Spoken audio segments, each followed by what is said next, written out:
Punto Global es un espacio traído a ustedes por el Centro de Estudios Estratégicos de Relaciones Internacionales, CERI.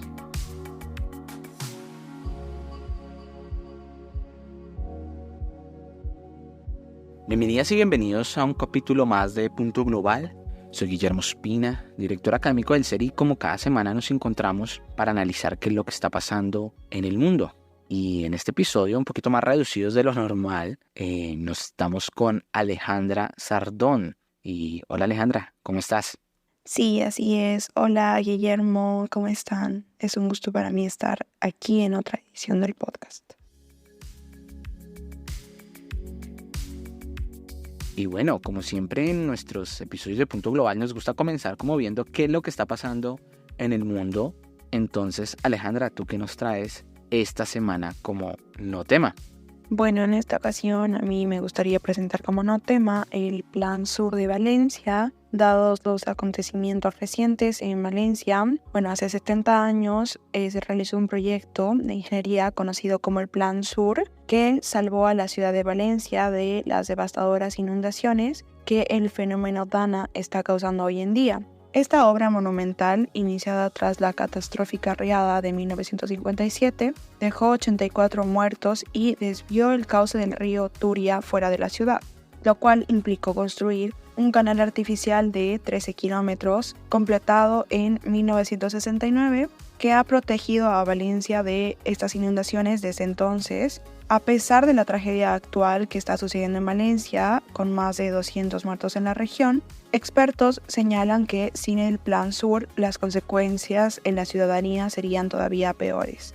La estructura canaliza enormes cantidades de agua, evitando que el río inunde las calles, y el presidente del Colegio de Ingenieros de Caminos afirma que esta obra es fundamental para la seguridad de Valencia y fue construida sobre una área propensa a inundaciones. Y bueno, además de proteger la ciudad, el proyecto rediseñó el paisaje urbano, que el antiguo cauce del Turia se transformó en el Jardín de Turia, uno de los parques urbanos más grandes de España, que alberga la ciudad de las artes y las ciencias. Así es que el Plan Sur no solo evitó desastres, sino que también impulsó el crecimiento urbano y económico para Valencia. Bueno, Alejandra, muchas gracias, muy interesante. Entonces, pues, el tema esta semana es qué está pasando en Estados Unidos, se vienen las elecciones. Y es esto lo que vamos a analizar en este episodio de Punto Global. En la cuenta regresiva para el 5 de noviembre, los candidatos siguen impulsando la participación de los votantes en sus últimos actos de campaña. Este viernes, Kamala Harris y Donald Trump visitan Wisconsin. En el caso del aspirante republicano, además, hará una parada en Michigan. Anoche tuvo un acto multitudinario en Arizona donde reiteró sus promesas. Este martes 5 de noviembre se llevarán a cabo las elecciones en Estados Unidos. Millones de ciudadanos acudirán a las urnas para elegir a la presidencia entre Kamala Harris, que busca convertirse en la primera mujer presidenta del país, y Donald Trump, que intenta regresar a la Casa Blanca para un segundo mandato. En una de las elecciones más reñidas, donde la diferencia entre ambos candidatos es de apenas 1 o 2 puntos porcentuales según las encuestas, estamos con nuestro invitado Camilo González Vides para analizar el panorama de los Estados Unidos antes de ir a las urnas. Camilo es profesor de Relaciones Internacionales de la Pontificia Universidad Javeriana en Bogotá, Colombia, y magíster en Ciencia Política de la Universidad de Salamanca, en España. Camilo, bienvenido aquí a Punto Global. Guillermo, muchas gracias por la invitación y un saludo a la audiencia de CERI. Bueno, Camilo, en primer lugar yo creo que es como una pregunta obligada para los oyentes porque siempre me resulta un poco confuso. ¿Cómo funciona ese sistema electoral en Estados Unidos? Si tú puedes como hacernos un breve recordatorio. Sí, efectivamente, Guillermo, es una pregunta pertinente porque por lo menos aquí en América Latina estamos acostumbrados a que la elección presidencial es una elección que es decidida por la gran mayoría de los ciudadanos. Es lo que se suele llamar una elección directa del presidente.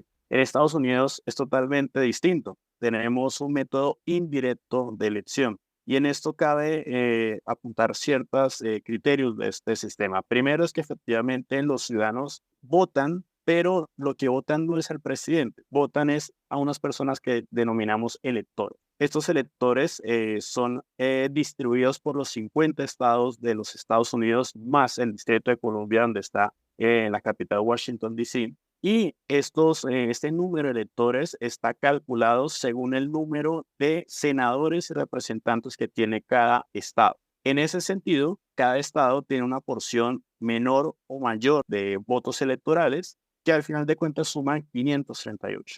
Estos 538 a lo largo de los Estados Unidos, pues el número mágico para que quien sea presidente es 270 o más.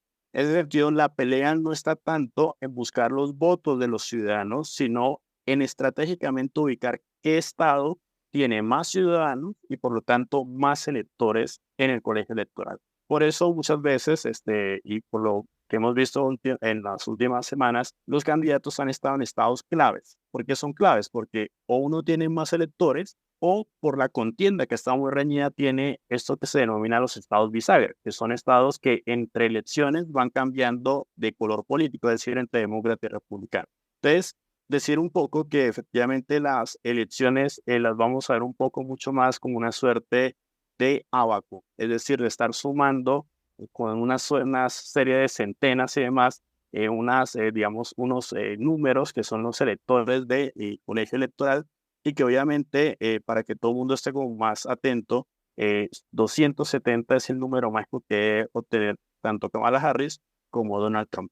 Y un último apunte, los estados tienen dos sistemas electorales. El más común, más o menos unos 48 estados, es que el ganador se lo lleva todo. Entonces, por ejemplo, si hablamos de un estado como California, que tiene 54 electores, si llegase a ganar, por ejemplo, Kamala Harris se lleva 54 electores digamos, a su candidatura.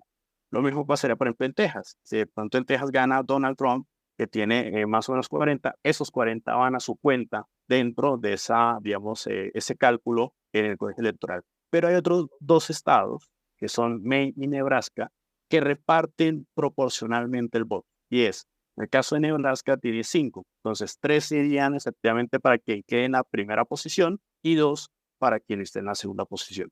Entonces, lo que tenemos básicamente es una cuenta más que todo de quiénes son los electores y cuánto se lleva cada uno de los candidatos, dependiendo del sistema electoral en el cual estemos estatalmente hablando.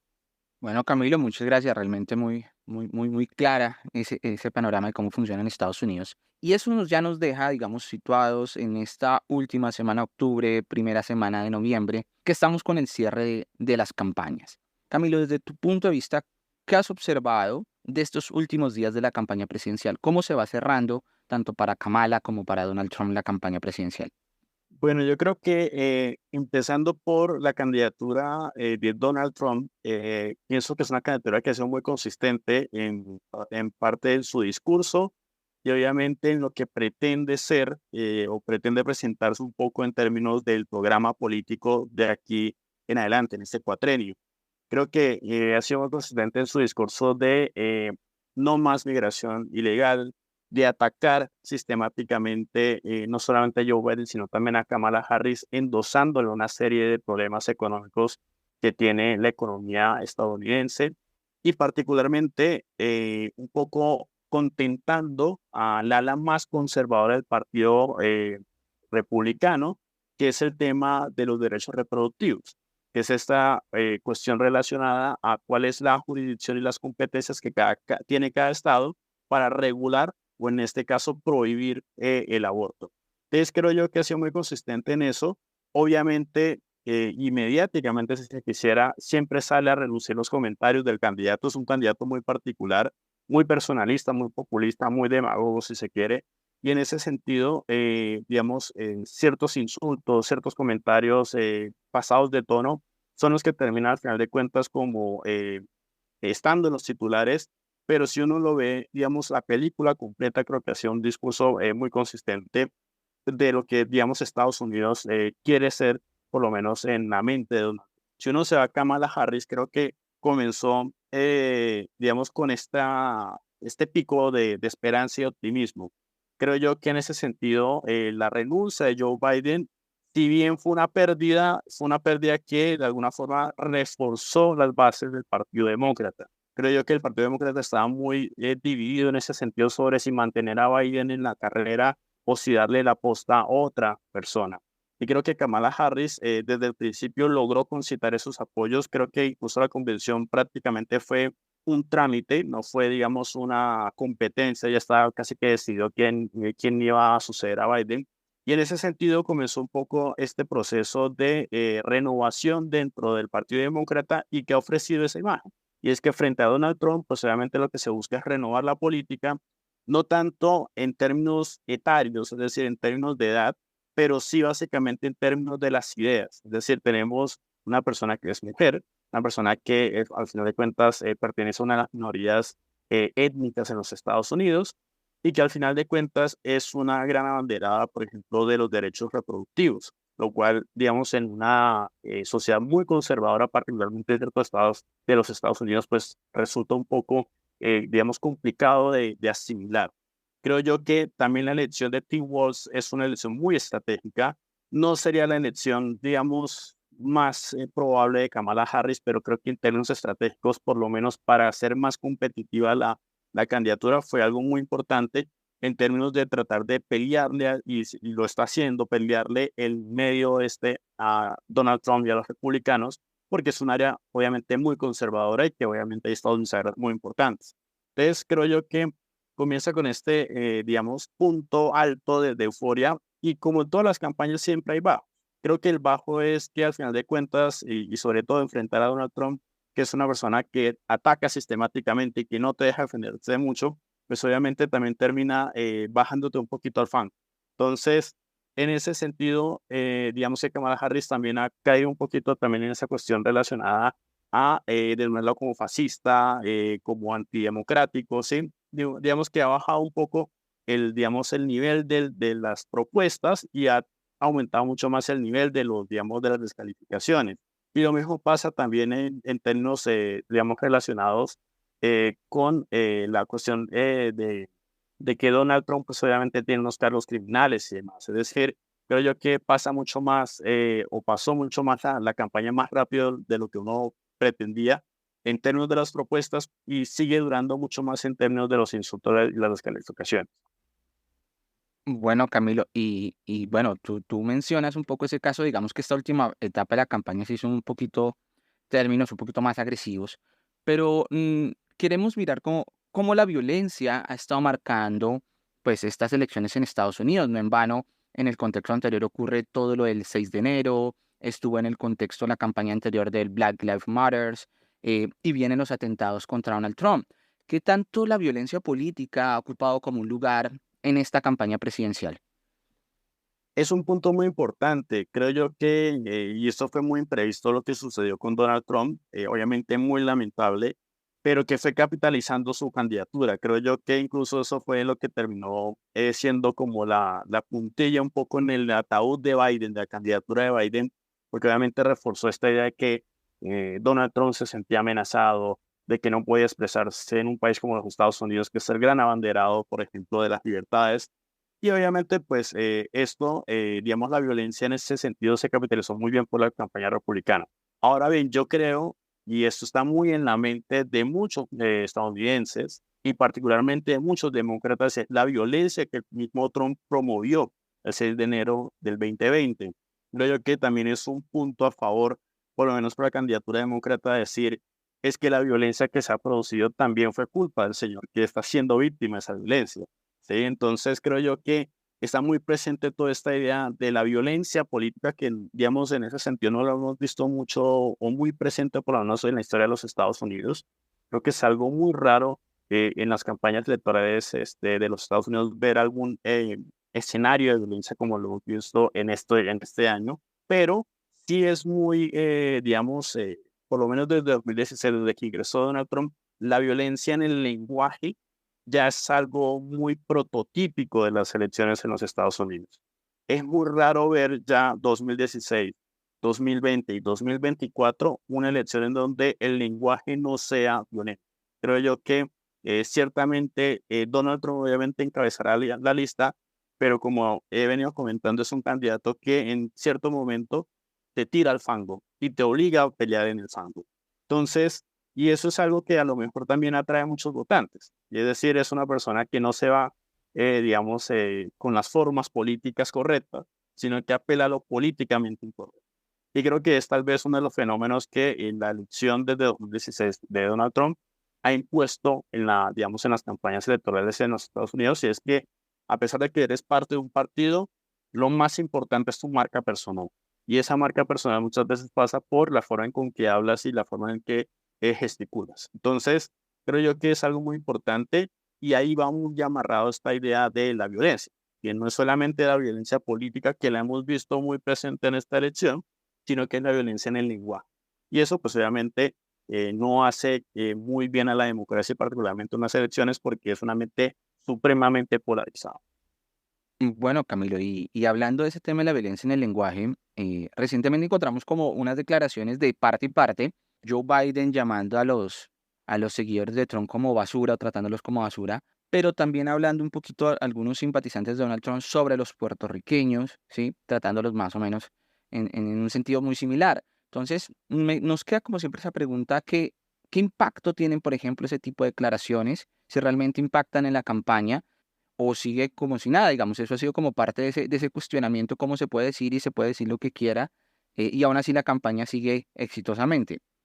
Sí, es muy curioso. De hecho, recientemente el Instituto Reuters sacó un estudio sobre si los bulos, las noticias falsas, tenían cierto impacto en las elecciones de cualquier país, si eso, llegado el momento de terminarse la campaña y comenzar, obviamente, a hacer la elección, eso tiene influencia, y Reuters lo que dice es que no, tiene un efecto muy mínimo, un efecto literalmente micro, es decir, en la persona, no tiene un efecto agregado, si se quiere. Y creo que eso es lo que estamos viendo, por ejemplo, en los Estados Unidos. Y es que Donald Trump sistemáticamente ha atacado a diestra y siniestra y con un lenguaje muy descalificador a sus oponentes, incluso dentro del Partido Republicano, y la campaña sigue. La campaña sigue apoyada por los republicanos, digamos, más personas se adhieren a la campaña de Trump, y lo mismo sucede, digamos, en el caso de Biden, que no de Kamala Harris, con, digamos, comentarios muy desafortunados. Obviamente, todos sabemos el estado de salud en el que se encuentra Joe Biden en estos momentos. Y en eso, digamos, creo yo que considero dos cosas. Primero, este tipo de comentarios, cuando se reciben, el grupo que los recibe, creo yo que tiene dos consecuencias. Uno, es que efectivamente existe el agravio y ese agravio moviliza. Entonces, seguramente el comentario de este comediante en el evento de Donald Trump en el Madison Square Garden, básicamente, si un puertorriqueño en esos momentos pensaba no votar, seguramente va a ir a votar este martes, porque se sienta grave. Y ahora bien, la comunidad latina no es una comunidad grande, es la segunda más grande en Estados Unidos en términos de demografía electoral, y la segunda consecuencia es el puertorriqueño se siente agraviado y a lo mejor difunde su agravio hacia otras comunidades. Es decir, dice, venga, nosotros somos latinos, por lo tanto terminaría movilizando a otras comunidades. Entonces creo yo que tiene esos dos, digamos, estímulos. Te estimula a votar porque te sientes agraviado, pero también difunde el agravio para hacer una votación en contra de alguien. Esa es una votación anti, digamos, anticandidatos, que no realmente refleja si efectivamente ese puertorriqueño o los mexicanos o los hondureños que ciertamente se sintieron también agraviados y que en solidaridad con el agraviado, pues obviamente quieren votar, sino que simplemente ven que es digamos, un estímulo negativo para ir a votar. Y lo mismo pasa, por ejemplo, en el caso digamos, el presidente Biden con este comentario desafortunado. Ciertamente a Kamala Harris, digamos, le pega de manera indirecta, porque no es quien lo dijo, ¿sí? Y de alguna forma le pega indirectamente porque también se asocia su figura a que es la vicepresidenta y candidata del Partido Demócrata. Entonces, digamos que esa asociación termina perjudicándola, pero no tanto para decir voy a cambiar el voto por Kamala. Creo yo que ahí la reacción que sí puede ser es el republicano, que en su momento estuvo indeciso con Trump, ve este comentario y dice, me siento agraviado por el presidente de los Estados Unidos, voy a votar por Donald Trump. Entonces creo yo que es más al nivel micro, de pronto esto se puede magnificar más al nivel de comunidades, pero realmente creo yo que los votos ya están cautivos, es decir, hay estados que no van a cambiar su votación, son estados que siempre han votado republicano o demócrata, pero seguramente si digamos, este tipo de comentarios impacta en comunidades que están en estados bisagra, a lo mejor sí pueden, digamos, impactar positivamente para un candidato o negativamente para un candidato. Pero la constante es que efectivamente, a pesar de los escándalos y demás, pues obviamente la campaña sigue su trasigar, digamos, continuo y sin ningún problema. Bueno, Camilo, y quedamos como en ese tema de los estados bisagra, los llamados swing states.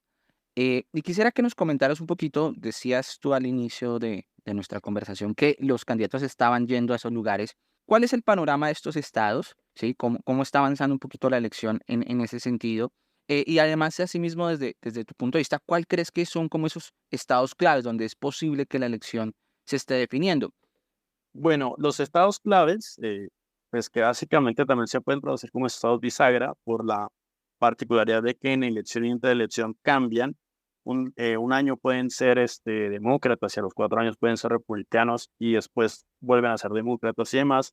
Son esencialmente 7: Arizona, Georgia, Michigan, Nevada, North Carolina, Pensilvania y Wisconsin. Tienen la particularidad de que, digamos, no tienen tantos votos como, por ejemplo, California o Texas, pero tampoco tienen pocos votos como por ejemplo tendría South Dakota, que tiene solamente 3, o el Distrito de Columbia. Tienen por lo menos en promedio, tienen por lo menos 10 votos, y eso es mucho para, digamos, sumar un poco en la elección.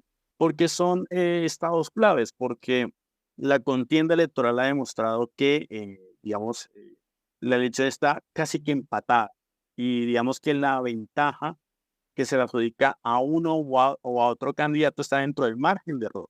Entonces, cuando está dentro del margen de error, eso pues no te dice que hay una ventaja estadísticamente significativa.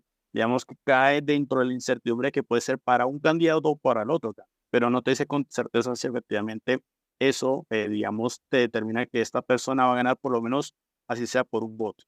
Entonces, creo yo que es muy importante estos estados, porque algunos están en el medio oeste, que es donde está obviamente digamos, esta confrontación más directa, porque ahí está la mayoría de los indecisos, pero también porque es uno de estos cordones industriales que, a pesar de la globalización que ha estado presenciando los Estados Unidos, es la zona de los Estados Unidos donde ha estado más, digamos, precarizado el trabajo.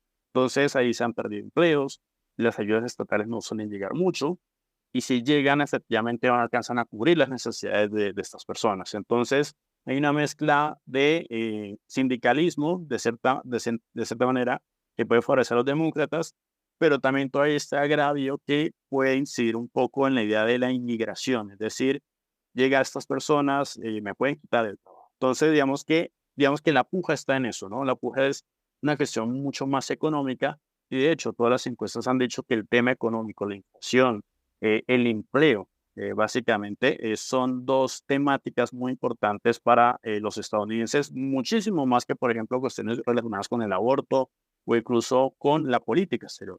Que Estados Unidos es un país que, digamos, en términos de debates electorales, la política exterior pesa mucho. Pero en esta ocasión, creo que el tema digamos, de la economía, la inflación, el empleo, e incluso el consumo, el nivel de consumo que tienen los estadounidenses, es obviamente lo que más afecta. Y las propuestas, pues obviamente varían, ¿no? Del lado demócrata, mucho más intervención del Estado federal, logrando subsidios, particularmente en vivienda. Y por el lado más republicano, estilo Trump, pues obviamente bajar impuestos, pero esos impuestos obviamente están pensados, esa baja de impuestos, a que las empresas obviamente puedan contratar mucho más. Entonces, digamos que está la puja ahí, y eso es lo que hace particularmente especial esta elección, y es que tenemos el tema económico muy en boga, un tema que a lo mejor por cualquier cuestión internacional incluso puede irse al traste. De hecho, dentro de los corrillos un poquito de Washington se decía que Estados Unidos, por lo menos Joe Biden, le había dicho a Netanyahu que no debía atacar, digamos, instalaciones petroleras en Irán, porque eso incluiría disparar el precio del petróleo. Y eso haría que obviamente la inflación se subiera, y eso a pocos días de la elección sería catastrófico. Bueno, Camilo, y como tú dices, cualquier cosa puede influir e inclinar la balanza hacia un lado o el otro, no solo lo internacional, lo económico, pero también quisiera como preguntarte, o sea, sin dejar pasar los apoyos y los personajes. Y a ver, desde tu punto de vista, qué tanto influyen, por ejemplo, apoyos como personas como Taylor Swift, por ejemplo, que se ha unido a la campaña de Kamala, o de personajes como Elon Musk, que no en vano es uno de los hombres más ricos, sino el más rico del mundo. ¿Cómo influyen estos tipos de personajes, sobre todo Musk, dentro de esta campaña, desde tu punto de vista, Camilo? Bueno, yo creo que si uno va al tema de Taylor Swift, está muy ligado un poco a la cultura estadounidense, ¿no? Del entretenimiento, pero también incluso de cómo ese entretenimiento va formando ciertos valores. Digamos que me pareció muy curioso, por ejemplo, cuando el vicepresidente, bueno, el candidato a vicepresidente J.D. Vance dijo que había mujeres que no querían tener hijos, pero sí querían tener gatos. Digamos, eso ya es un issue muy importante, un clivaje muy importante porque te dice que, y así las encuestas lo demuestran, mucho más mujeres están más de acuerdo, quieren o tienden a votar por Kamala Harris que por Donald Trump. Y por el otro lado, digamos, toda esta idea de personas como Elon Musk que busca que las personas tengan más hijos, que están más preocupadas incluso por la catástrofe demográfica, pues obviamente son discursos que seducen mucho más a las bases conservadoras, incluso a jóvenes conservadores. Entonces son temas que no los traen los candidatos, es muy curioso, sino que los candidatos terminan siendo correas de transmisión de estas, digamos, de estos enfrentamientos entre personas.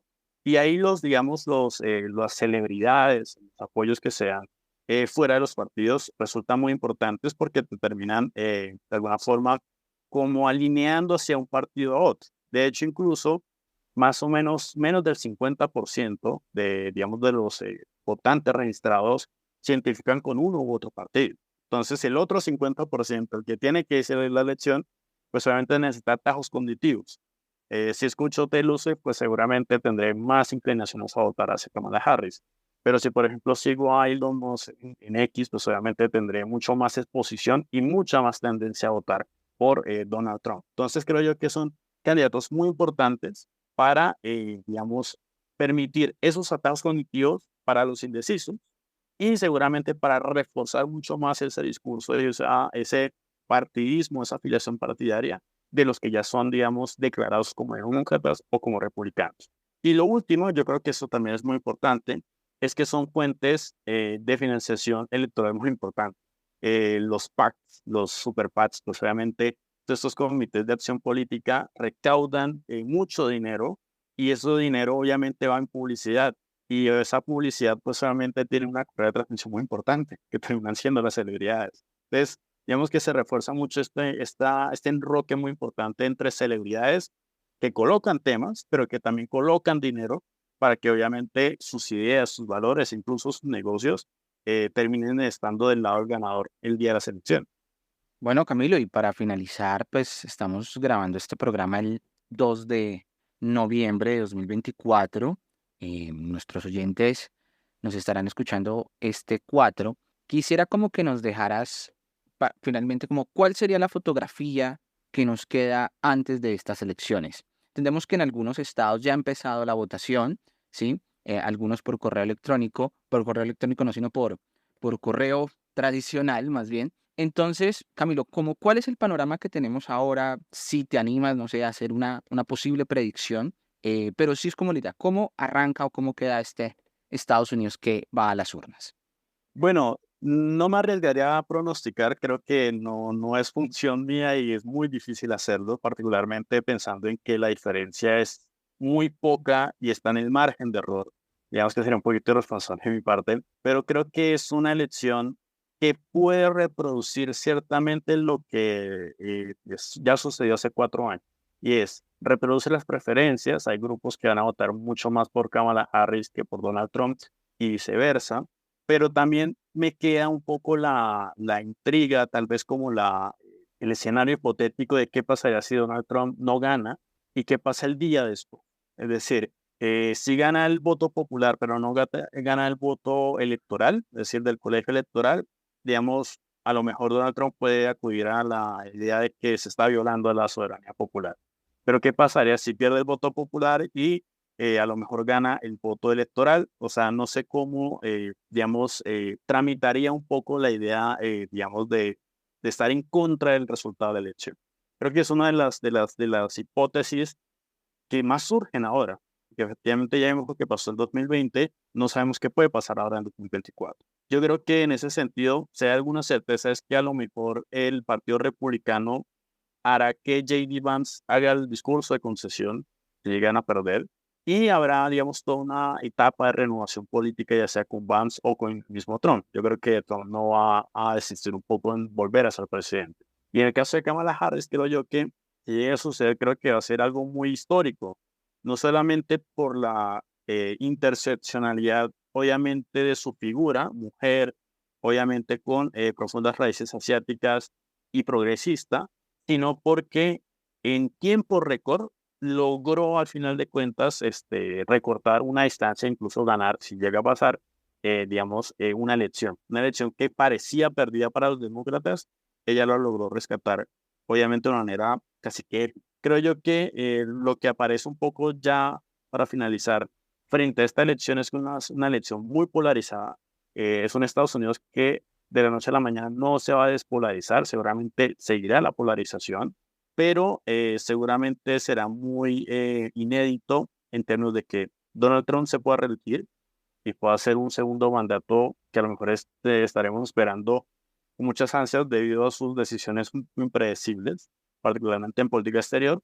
Pero en el caso de Kamala Harris, pues obviamente todo lo que simboliza ella en términos no solamente de género, sino también incluso de cómo se hace una buena candidatura y cómo se logra rescatar candidaturas perdidas. Creo yo que es ahí un poco el punto que yo diría de cómo estamos en este momento.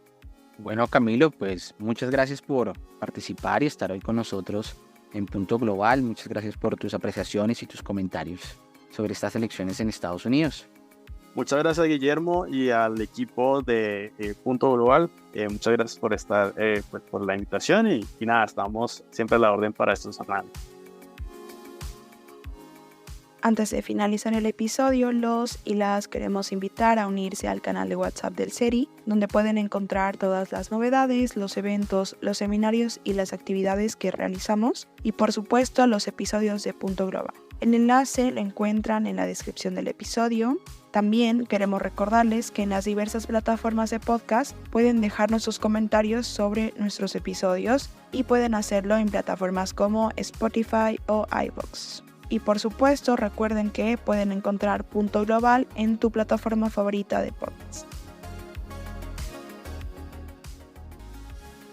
En este episodio de Punto Global, Alejandra Sardón realizó la investigación. La edición fue por Ana Esquivel. La conducción por Alejandra Sardón y quien les habla, Guillermo Spring. Nos encontramos en un próximo episodio de Punto Global.